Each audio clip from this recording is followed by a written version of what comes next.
Capítulo 21. Um adeus e uma introdução. Aspectos da personalidade multidimensional, como visto através de minha própria experiência. No tempo histórico de Cristo, eu era um homem chamado Milênios, em Roma. Naquela vida, minha ocupação principal era a de um comerciante, mas eu era um cavalheiro altamente curioso e minhas viagens me deram acesso a muitos grupos diferentes de pessoas. Fisicamente, eu era redondo e robusto, não completamente patrício em meu porte e com determinado desleixo em meu vestir. Tínhamos um tipo de rapé feito de um certo tipo de palha. Eu usava isto constantemente, derramando frequentemente um pouco em minha roupão. Minha casa ficava na parte mais ocupada, no noroeste da cidade, exatamente além do que você chamaria o coração da cidade.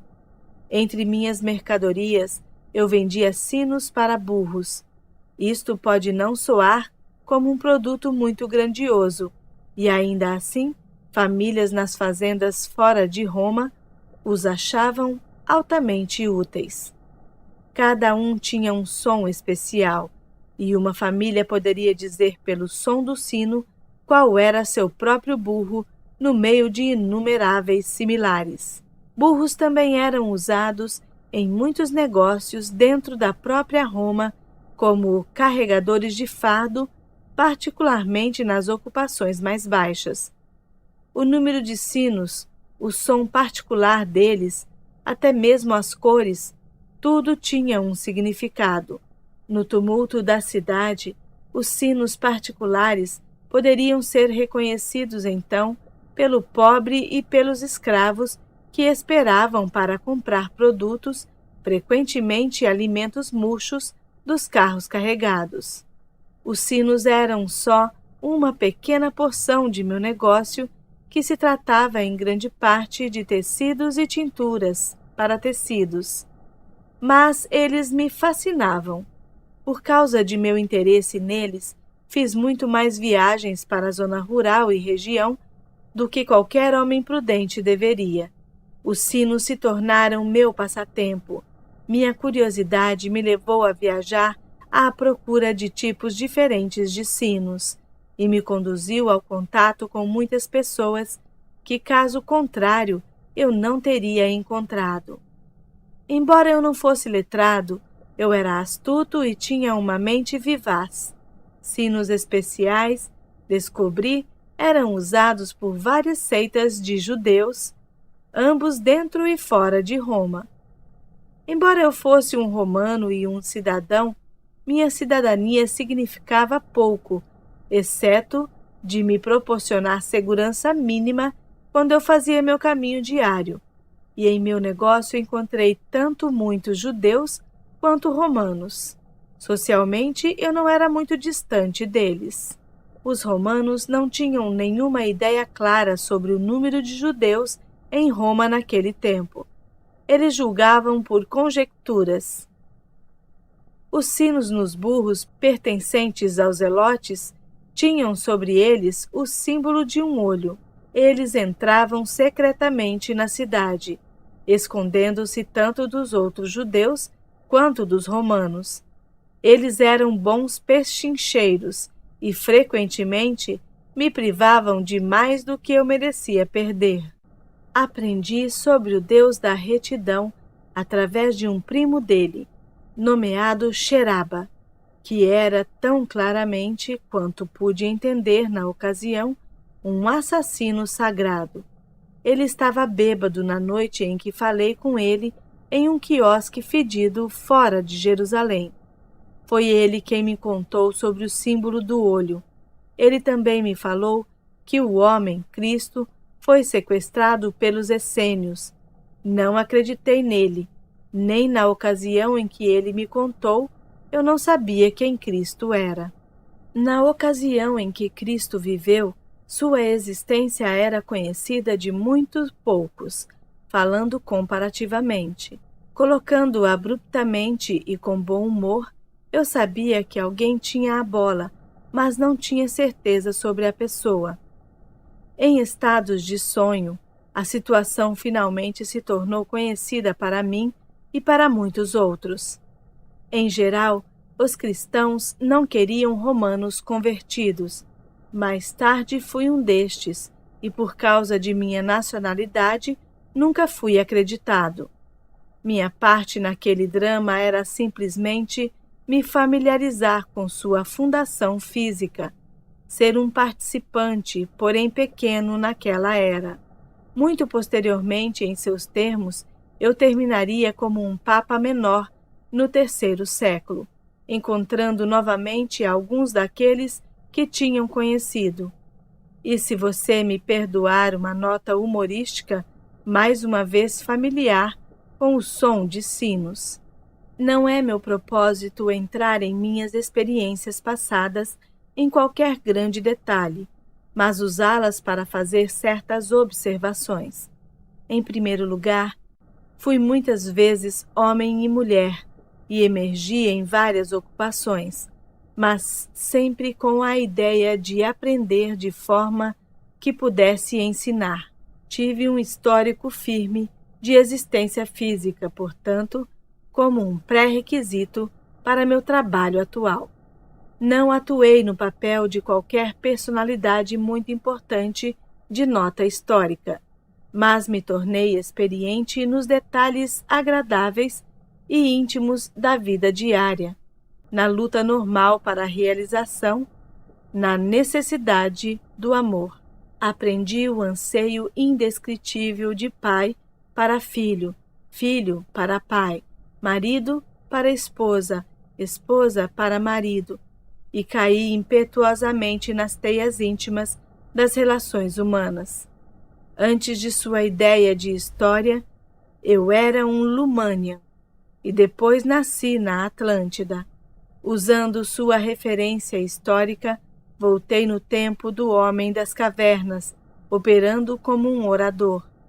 Agora, sempre fui um orador, a despeito de minha ocupação física. Fui um comerciante de temperos na Dinamarca, onde conheci Hubert e Joseph.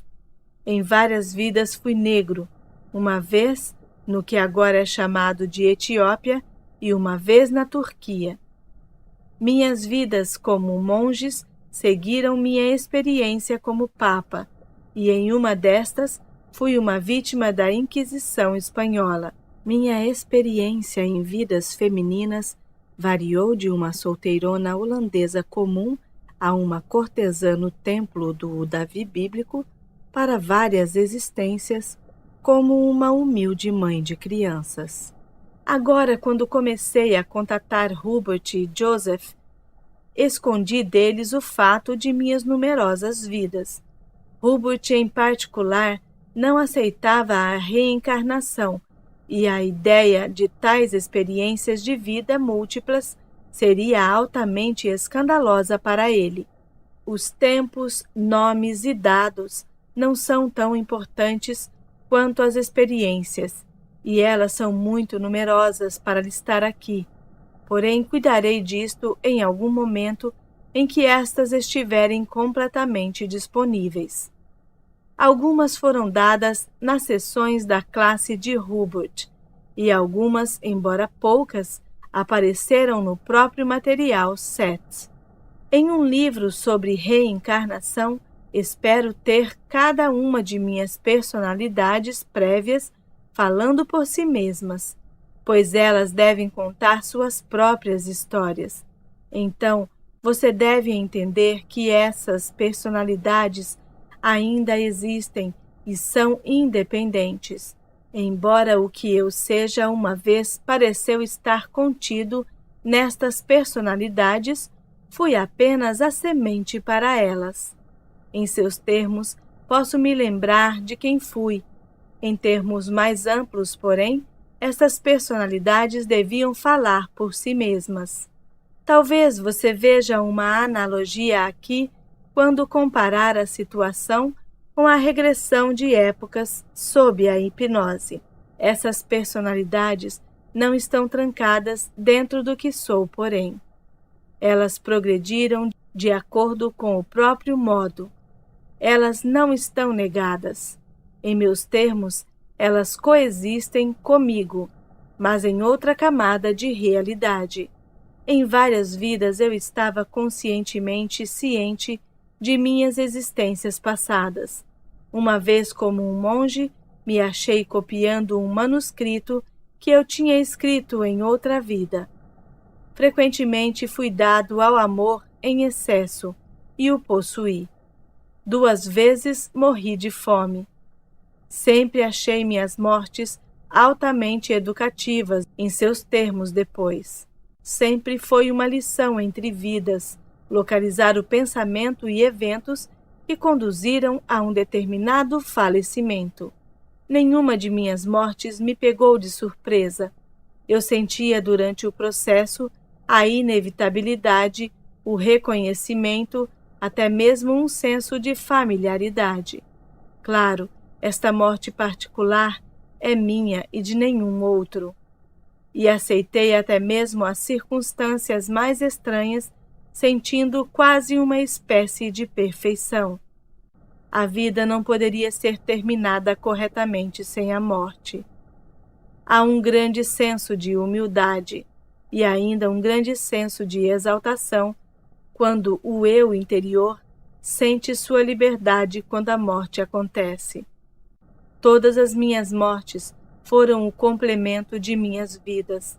Nisso parecia a mim que não poderia ser o contrário.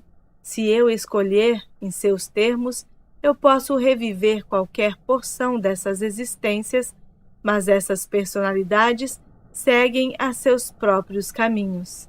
Em um nível subjetivo, agi como professor e orador em cada uma de minhas vidas. Em algumas poucas existências altamente intuitivas, eu estive ciente deste fato. Você não entende, como ainda não entende a alta importância do lado inferior da consciência.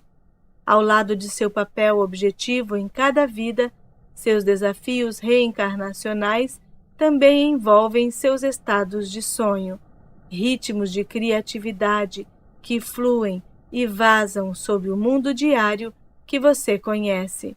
Assim, me tornei altamente versado neste modo como um orador e um professor em várias vidas que foram externamente desinteressantes por contraste. Minha influência, trabalho e preocupação em tais casos eram muito mais vastos do que minhas tranquilas procuras objetivas. Dou-lhe esta informação esperando ajudá-lo a entender a verdadeira natureza de sua própria realidade. Minhas existências reencarnacionais não definem o que sou, porém, nem as suas definem você. A alma se conhece e não está confusa por termos ou definições. Mostrando-lhe a natureza de minha própria realidade, espero lhe ensinar a natureza da sua própria. Você não está ligado a qualquer categoria ou ângulo de existência. Sua realidade não pode ser medida mais que a minha. Espero ilustrar a função da consciência e personalidade escrevendo este livro e ampliar seus conceitos. Agora, comecei lhe falando que eu estava ditando este material pelo amparo de uma mulher por quem eu era bastante afeiçoado. Deixe-me lhe falar agora que há outras realidades envolvidas. Os parágrafos seguintes serão escritos por outra personalidade, que permanece relativamente na mesma posição que eu, quando me dirijo à mulher através de quem agora estou falando. Nós somos as vozes que falam sem as próprias línguas. Nós somos fontes daquela energia da qual você vem. Nós somos os criadores, contudo também fomos criados. Nós semeamos seu universo como você semeia outras realidades. Nós não existimos em seus termos históricos, nem conhecemos existência física. Nossa alegria criou a exaltação da qual seu mundo vem. Nossa existência é tal que a comunicação deve ser feita através de outros para você.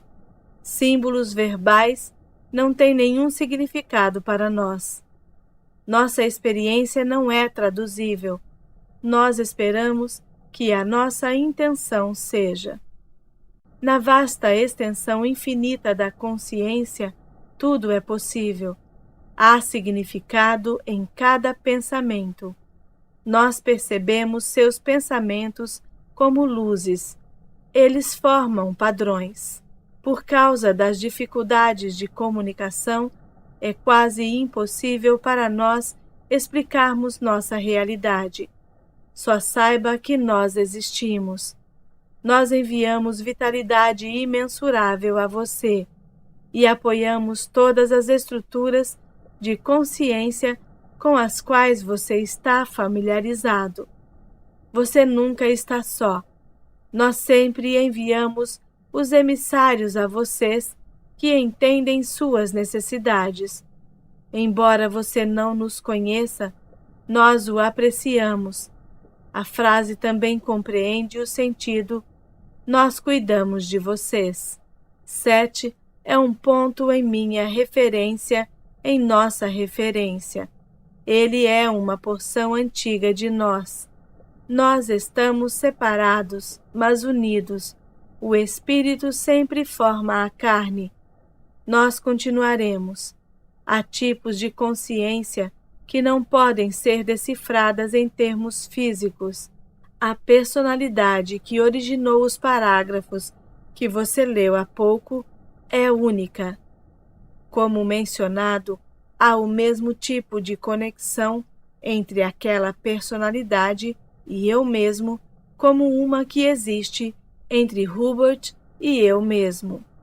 Mas em seus termos, 7.2 é bastante divorciado de minha realidade do que sou de Hubert. Você pode imaginar 7.2 como uma porção futura de mim, se você prefere, e ainda muito mais está envolvido. Eu mesmo estou usando termos simples aqui para tentar fazer estas ideias mais claras. Em um estado de transe, Hubert pôde me contatar. Em um estado de alguns modos similares a um transe, posso contatar 7.2. Nós estamos relacionados de modos bastante difíceis de explicar, unidos em teias de consciência. Minha realidade inclui, então, não apenas identidades reencarnacionais, mas também outras gestalts de ser que não têm necessariamente nenhuma conexão física. O mesmo se aplica a cada leitor deste livro. A alma é ilimitada, então. Não é um sistema espiritual ou psíquico. Tentei lhe mostrar que a alma não é uma coisa separada, à parte de você. Ela não está mais divorciada de você do que Deus está. Não há nenhuma necessidade de criar um Deus separado, que exista fora de seu universo e separá-lo disto, do universo. Nem há nenhuma necessidade de pensar na alma como alguma entidade distante. Deus, ou tudo que é intimamente uma parte de você. Sua energia forma sua identidade, e sua alma é uma parte de você, da mesma maneira. Minhas próprias personalidades reencarnacionais, eus prováveis e até mesmo 7.2 existem em mim agora, como eu existo neles. Em seus termos, 7.2 é mais avançado. Em seus termos, ele é mais como um estrangeiro, alien, já que ele não pode relacionar-se com sua existência física como faço por causa de meu histórico nela. Ainda minha experiência enriquece 7.2 e as experiências dele me enriquecem à extensão que posso perceber e traduzi-las para meu próprio uso. Da mesma maneira, a personalidade de Hubert é ampliada pela relação comigo, e eu também ganho através da experiência, até mesmo como o melhor dos professores aprende de cada dimensão de realidade.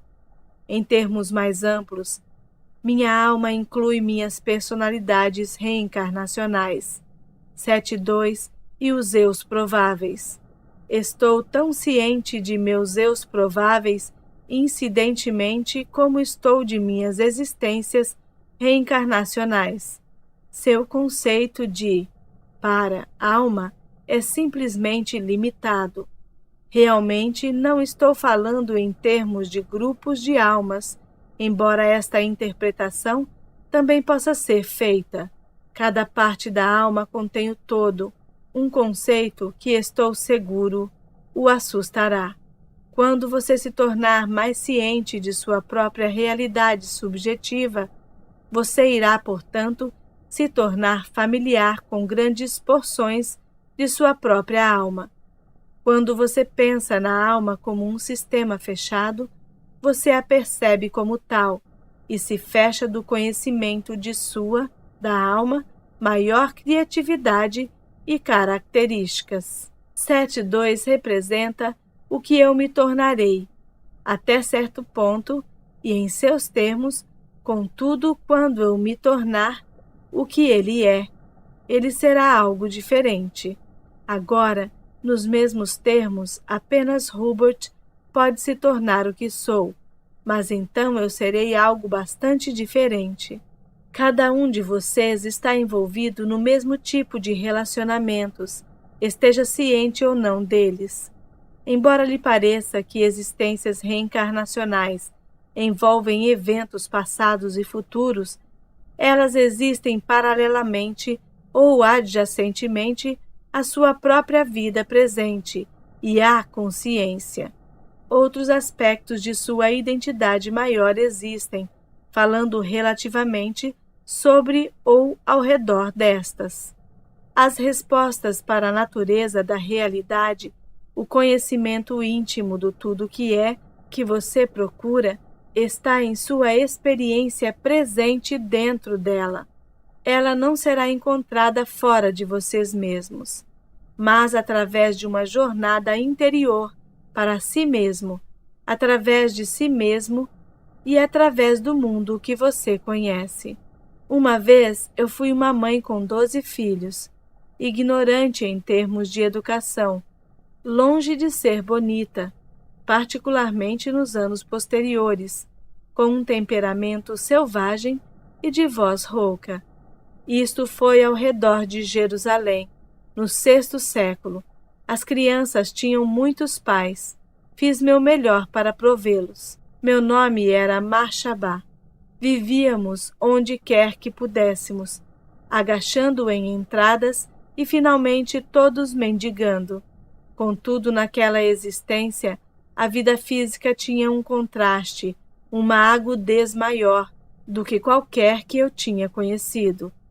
Uma crosta de pão era mais deliciosa para mim do que qualquer pedaço de bolo, embora bem glaçado, que já pudesse ter existido nas vidas anteriores. Quando meus filhos riam, eu era dominada pelo deleite, e apesar de nossas privações, cada manhã era uma surpresa triunfante, porque nós não tínhamos morrido em nosso sono, por não termos sucumbido à fome. Escolhi aquela vida deliberadamente, como cada um de vocês escolhe cada uma das suas. E fiz isso porque minhas vidas prévias tinham me deixado muito entediado. Também fui muito almofadado, mimado. Eu já não focava com claridade nas delícias físicas verdadeiramente espetaculares e nas experiências que a Terra pode prover.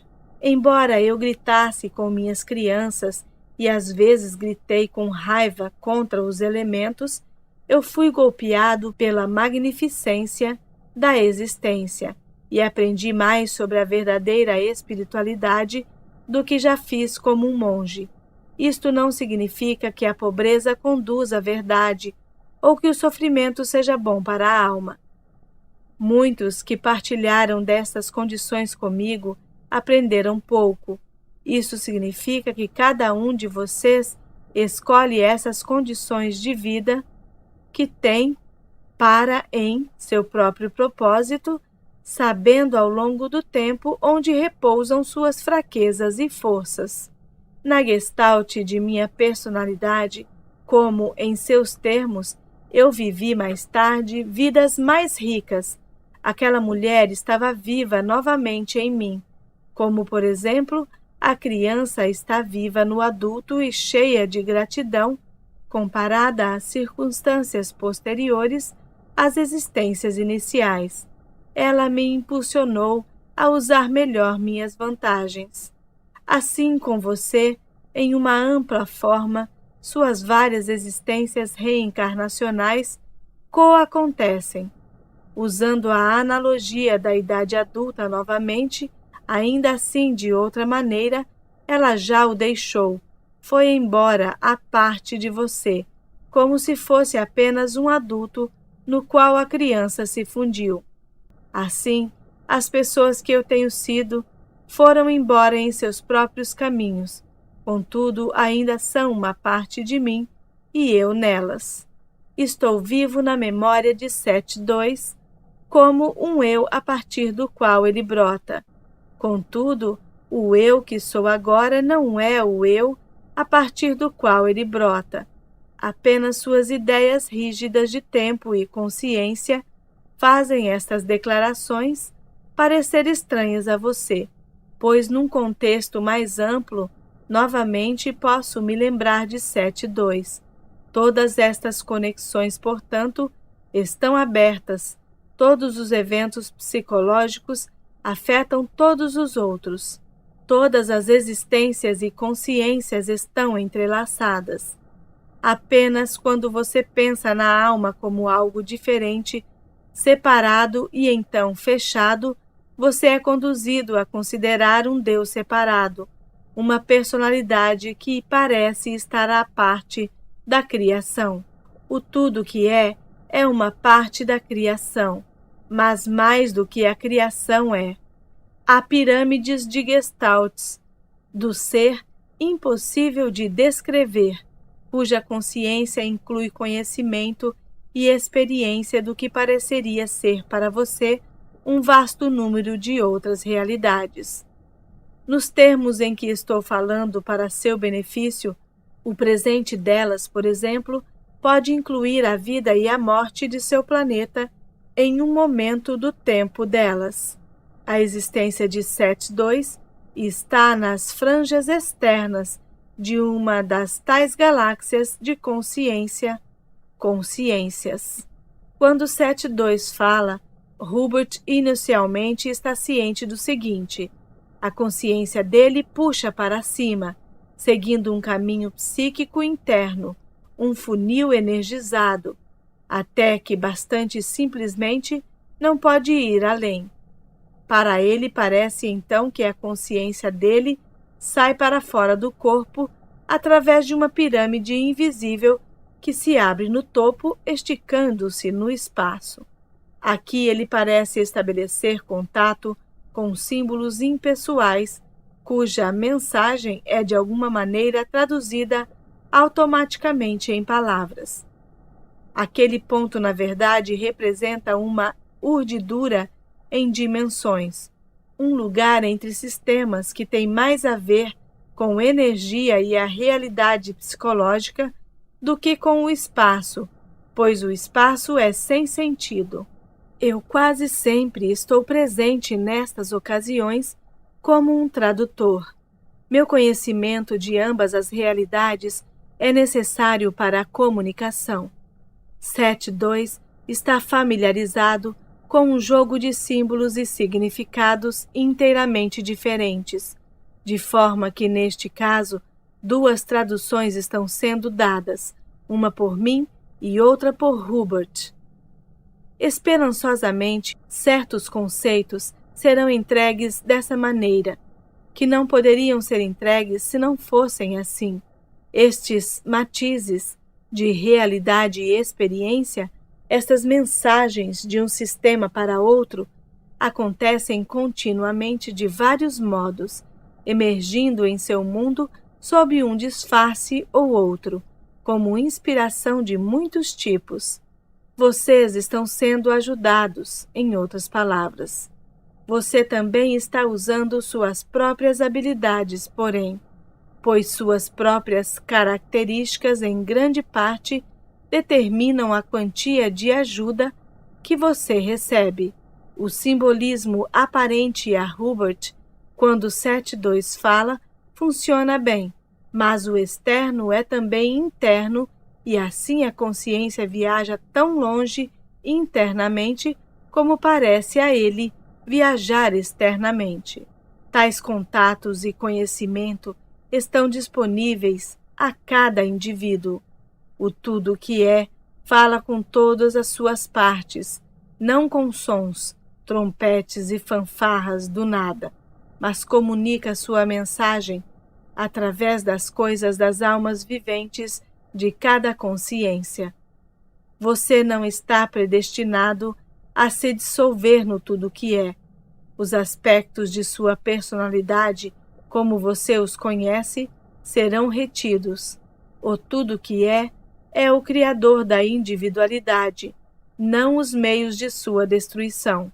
Minhas próprias personalidades prévias não estão dissolvidas em mim mais do que suas personalidades passadas. Todas estão vivas e vitais. Todas seguem seus próprios caminhos. Suas personalidades futuras são tão reais quanto as suas passadas. Após um pouco, isso não o interessará. Fora da estrutura reencarnacional, não há morte como você pensa. Porém, meu próprio quadro de referência não é mais focado em minhas existências reencarnacionais. Virei minha atenção para outras direções. Já que todas as vidas são simultâneas, tudo acontece de uma vez, então qualquer separação é psicológica. Existo como sou, enquanto minhas vidas reencarnacionais, em seus termos, ainda existem. Contudo, agora, não estou interessado nelas, mas pondo minha concentração em outras áreas de atividade. A personalidade muda dentro ou fora de um corpo. Assim você mudará depois da morte, como muda antes dela. Nestes termos, é ridículo insistir em permanecer como você é agora, após a morte. É o mesmo que uma criança dizendo: vou crescer, mas nunca vou mudar as ideias que tenho agora. As qualidades multidimensionais da psique permitem isto para experienciar um reino infinito de dimensões. Experiências em uma dimensão de nenhum modo nega a existência em outra. Você tem tentado apertar a alma em conceitos compactos da natureza da existência, fazendo-a seguir suas convicções limitadas.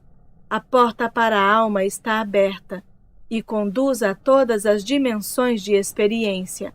Porém, se você pensa que o eu, como você o conhece, é o fim ou a soma de si mesmo, então você também imagina sua alma como sendo uma entidade limitada, ligada por suas, da alma, presentes aventuras em uma única vida, a ser julgada adequadamente após a morte do desempenho de alguns poucos anos irrisórios.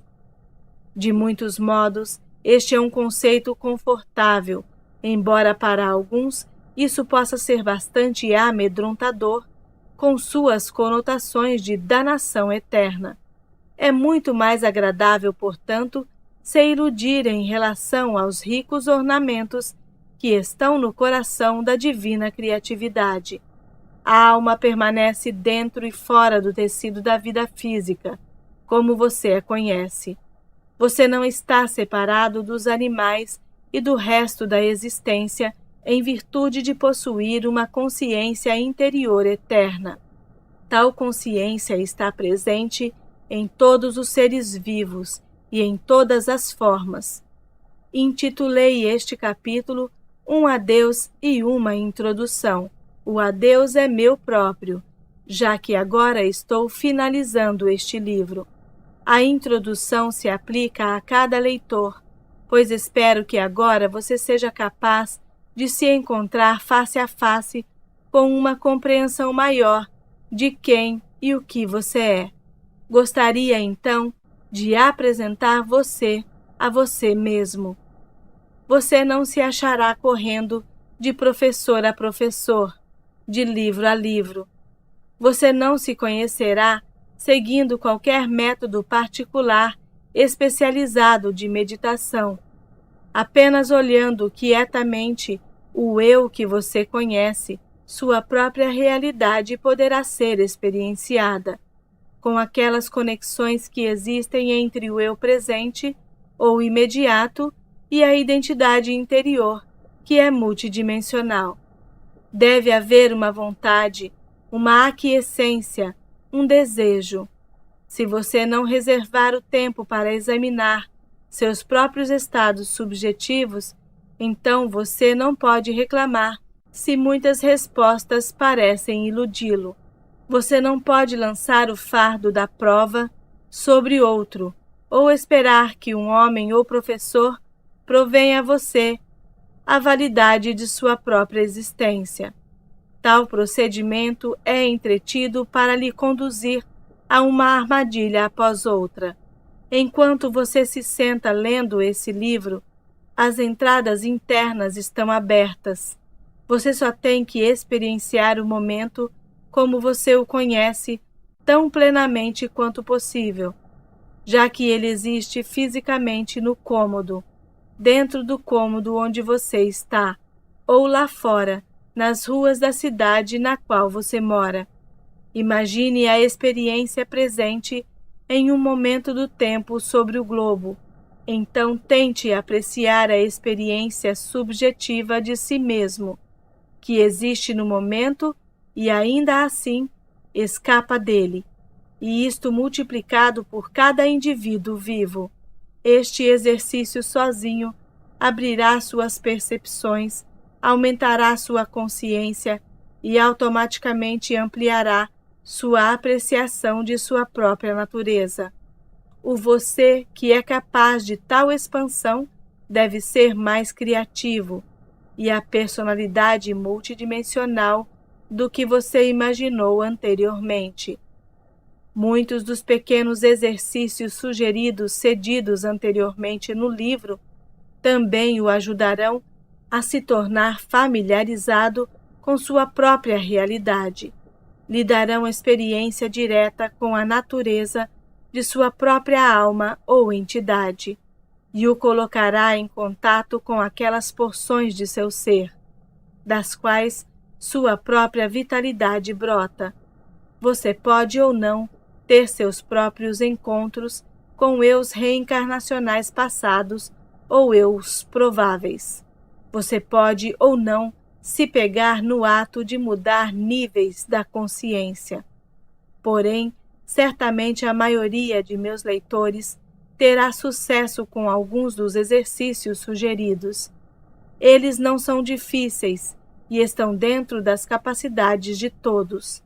Porém, cada leitor deve, de um modo ou de outro, sentir sua própria vitalidade de uma maneira bastante nova para ele e encontrar avenidas de expansão se abrindo em si mesmo, as quais antes não percebia.